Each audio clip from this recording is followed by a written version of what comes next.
ਜਾਣਾ ਹੀ ਉਪਟ ਤੇ ਪੱਟੀ ਕੀ ਕਰਦੀ ਪਹਿਲੇ ਤੇਰੇ ਤੇਲ ਮਲਿਆ ਹੁਣ ਦੇ ਰਿਆ ਮੈਂ ਵੈਸਲੀਨ ਲਾਉਂਦੀ ਵੀ ਲੋਸ਼ਨ ਦੋ ਦਿਨ ਲੱਗੇ ਹੱਥ ਤੇਰੇ ਖੁਸ਼ਕ ਹੋਏ ਪਿਆ ਨਾ ਪੱਟੀ ਉਹ ਬੱਸ ਟਾਲ ਨਹੀਂ ਆ ਥੋੜੀ ਉਂਗਲਾਂ ਚ ਹੈਗੀ ਉਹ ਬੱਸ ਟਾਲ ਯਾਰ ਤੂੰ ਲੋਸ਼ਨ ਲਾ ਦੇ 5000 ਦਾ ਲੋਸ਼ਨ ਆਉਂਦਾ ਹੈ ਮੇਰਾ ਇਹ 5000 ਦਾ ਨਹੀਂ ਕਿੰਨੇ ਦਾ 250 ਦਾ ਉਹ ਬੜਾ ਠੰਡਾ ਹੈ ਲੋਸ਼ਨ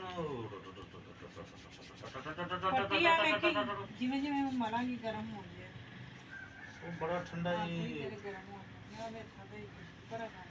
ਯਾਰ ਤੂੰ ਕੀ ਕਰੇ ਇੰਨੀ ਠੰਡੀ ਲਾਈ ਜਾਨੀ ਉੱਤੇ ਮਲਮ ਦੀ ਉਹ ਯਾਰ ਟੋਪੀ ਲੈ ਕੇ ਨਿਕਲੀ ਬਾਹਰ ਟੋਪੀ ਲਾਇਆ ਤੇ ਜਾਵਾਂ ਤਾਂ ਹਾਂ ਠੰਡ ਬੜੀ ਹੈ ਟੋਪੀ ਤੈਨੂੰ ਇੱਥੇ ਦਿੱਤੀ ਜਾਣਾ ਤਾਂ ਨਹੀਂ ਉਹ ਤਾਂ ਲੈ ਜੀ ਮੈਂ ਲਈ ਹੋਈ ਹੋਵੇ ਸਿਰ ਤੇ ਰੱਖੀ ਹੋਈ ਤੂੰ ਆਦੀ ਆਦੇ ਕੋਲ ਹੀ ਰੱਖੀ ਮੂੰਹ ਤੇ ਨਹੀਂ ਲਾਣਾ ਚਾਹੁੰਦੇ ਮੂੰਹ ਤੇ ਮੈਂ ਉਹ ਲਾ ਦਿੱਤਾ ਚਲੋ ਠੀਕ ਹੈ ਆ ਤੇਰੀ ਬਾਤ ਅੱਛਾ ਜਿਹਦੀ ਬੀਬੀ ਹੋਣੀ ਚਾਹੀਦੀ ਹੈ ਗਾਇਸ ਜਿਹਦੀ ਥੋੜਾ ਧਿਆਨ ਜਿਹੜੀ ਆ ਲੋਸ਼ਨ ਲਾਏ ਮੈਂ ਲੋਸ਼ਨ ਦੇ ਦੇ ਲਾਉਣਾ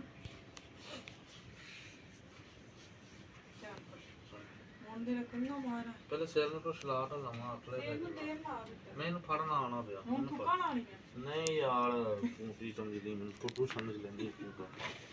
ਜਲਦੀ ਆ ਮੇਰੇ ਸਫਾਈ ਵੀ ਕਰਨ ਵਾਲੀ ਹੋਈ ਸੀ ਤੈਨੂੰ 4 ਮਿੰਟ ਕੱਢਾਂਗੇ ਤੇ ਫੇਰ ਹੀ ਕੰਮ ਹੋਣਾ ਜੇ ਤੂੰ ਤਾਂ ਕਰਨ ਨਹੀਂ ਦਿੰਦਾ ਮੈਂ ਜਾ ਰਿਹਾ ਵਾਸ਼ਰੂਮ ਦੇ ਵਿੱਚ ਅੱਗੇ ਨਹੀਂ ਜਲਦੀ ਕੰਮ ਕਰ ਪਾਣੀ ਬੜਾ ਠੰਡਾ ਹੈ ਓਹ ਪਤਾ ਨਹੀਂ ਇੰਨਾ ਠੰਡਾ ਪਾਣੀ ਨਹੀਂ ਮੈਂ ਤੈਨੂੰ ਦੱਸ ਨਹੀਂ ਕਿੰਨਾ ਮੰਦਾ ਪਾਣੀ ਬੜਾ ਠੰਡਾ ਜਲਦੀ ਕਰ ਮੈਂ ਆਂਦੀ ਸੀ ਵਾਸ਼ ਬੜਾ ਠੰਡਾ ਹੈ ਪਾਣੀ ਬੜਾ ਠੰਡਾ ਹੈ ਆ ਜਾ ਫਿਰ ਆ ਜਾ ਇੰਜੀ ਹੋ ਜਾ ਕਾੜਾ ਨਾ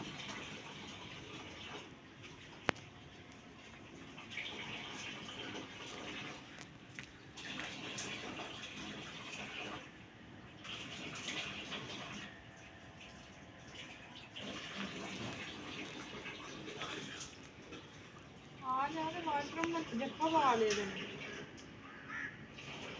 ना जब टम डालना ना मैं थोड़ा दे वाशरूम डालना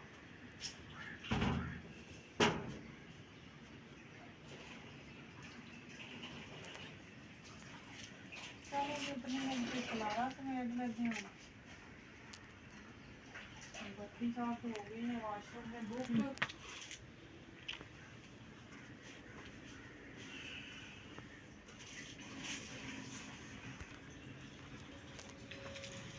सफाई कर लेते हैं बत्ती सब आ जाते हैं फिर उनकी तैयारी करवाते हैं उतनी देर इधर से बिस्तर खा लेते हैं साथ साथ काम ये हमारे एक्स्ट्रा ही सराहने हैं 4 सराहने इधर पड़े हैं 2 सराहने वो हैं कि 2 3 लेने होते हैं टेप लगाने के जब कुछ देख रहे होते हैं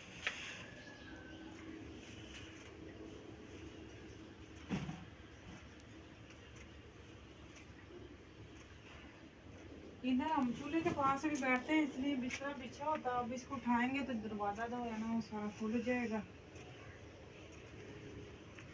अस्सलाम वालेकुम जी उम्मीद करती हैं हम सब ठीक होंगे खैर खैरियत से होंगे खुश होंगे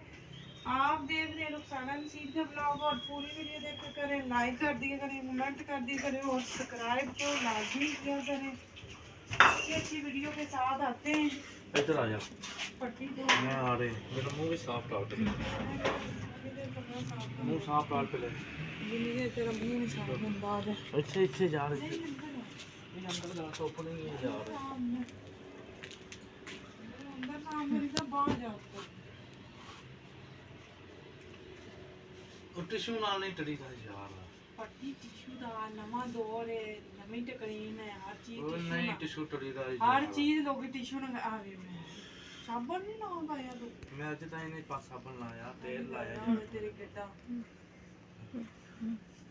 ਓਏ ਓਏ ਜਲਦੀ ਚੱਲ ਦੇਣਾ ਯਾਰ ਤੂੰ ਤਾਂ ਇੱਥੇ ਟਿਸ਼ੂ ਲਾ ਰਹੀ ਪਈ ਹੈ पट्टी हौली हौली तो तेन तैयार करने में मजा आंदा नक भी साफ करा लगी याद करूंगा बुढ़ी बनानी सी बेचारी जान फैल गई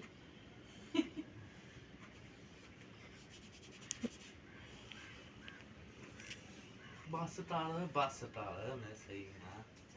चल कोई को ਤੂੰ ਕਰ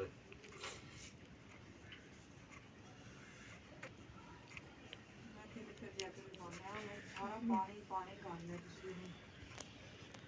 ਯਾਰ ਅੱਜ ਪੁੱਛਣਾ ਵੀਰ ਨੇ ਸੈਕਟਰ ਗੱਲ ਚੱਲਦਾ ਵੀ ਪਾਣੀ ਦੇ ਨੇੜੇ ਨਾ ਹੀ ਜਾਈਏ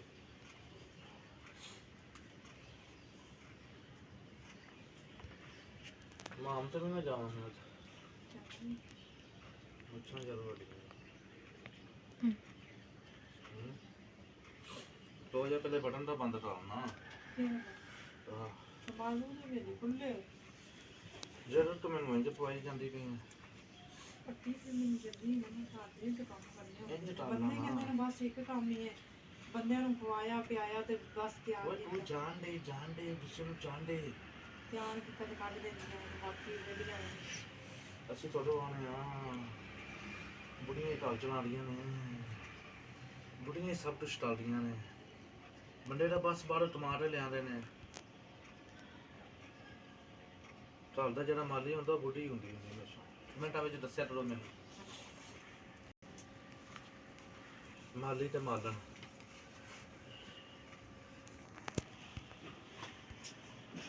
ਉਹ ਮੈਨੂੰ ਜਿਹੜਾ ਨੂੰ ਪਵਾਉਣੀ ਪਈ ਜਾਂ ਜਿਹਨੂੰ ਪਵਾਉਣੀ ਪਈ ਹੈ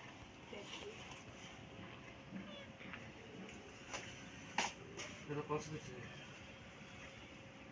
ਤੇਰਾ ਪਰਸ ਨਹੀਂ ਹੈ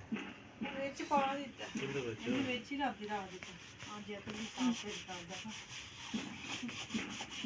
ਇਹ ਨਜ਼ਰ ਦੇ ਨਾ ਤੂੰ ਬਦੀ ਨਹੀਂ ਪੱਟੀ ਇਹਨਾਂ ਤੇ ਕਪੜਾ ਮਾਰਨਾ ਹੁੰਦਾ ਜਾਂ ਉਹ ਟਿਸ਼ੂ ਮਿੱਟੀ ਦੇ ਪਤਾ ਨਹੀਂ ਉਹ ਬਾਵਾ ਤੇ ਚਾਹ ਹੋ ਗਈ ਜਾਨੀ ਉਹ ਤਾਂ ਇਹ ਨਜ਼ਰ ਦੇ ਕਪੜਿਆਂ ਜਿਹੜਾ ਦਿੰਦਾ ਕਰਕੇ ਕਪੜਾ ਤੇ ਜਾਂ ਫਿਰ ਟਿਸ਼ੂ ਮਾਰਿਆ ਜਦੋਂ ਪਾ ਲਓ ਫਿਰ ਸਿੱਧੀ ਹੋ ਜਾਂਦੀ ਇਹਨੂੰ ਪਾਇਆ ਉੱਤੇ ਤੇ ਚੀਜ਼ ਮਾਰੋ ਜਾ ਕੇ ਸਾਫ ਹੋ ਜਾਂਦਾ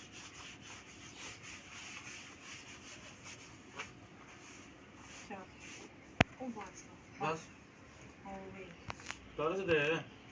ਉਹ ਪਰ ਦਿਨ ਵਿੱਚ ਹੀ ਰਾਤ ਨੂੰ ਰੱਖ ਦਿੱਤਾ ਸੀ ਕੀ ਹੋ ਪੱਟੀ ਹਲ ਜਦੋਂ ਤੱਕ ਤੇਰੇ ਹੱਥ 'ਚ ਚੀਜ਼ ਨਾ ਦੋ ਮੈਂ ਤਾਂ ਪਤਾ ਨਹੀਂ ਕਿੱਥੇ ਮੈਂ ਰੱਖ ਦਿੱਤਾ ਟਿਸ਼ੂ ਦੇ ਦੋ ਤਿੰਨ ਠੀਕ ਹੋ ਦੋ ਤਿੰਨ ਟਿਸ਼ੂ ਦੇ ਉਹ ਵੀ ਕਿੱਦਾਂ ਹੋਣਾ ਮਹੀਨੇ ਦੇ 10 ਟਿਸ਼ੂ ਦੇ ਡੱਬੇ ਤੋਂ ਮੁਕਾਣਾ ਹੈ ਇਹਨਾਂ ਨੂੰ ਓਏ ਅੱਜ ਤਾਂ ਰੋਜ਼ੀ ਦਾ ਸੀਜ਼ਨ ਤਰੀਕੇ ਨਾਲ ਰੱਖੀਦਾ ਹੈ ਤੈਅ ਕਰਕੇ ਦਿਨ ਤਰੀਕੇ ਨਹੀਂ ਰੱਖੀਦਾ ਗੁੱਛ ਮੁੱਛ ਕਰਕੇ ਤੇ ਸੱਟ ਲੈ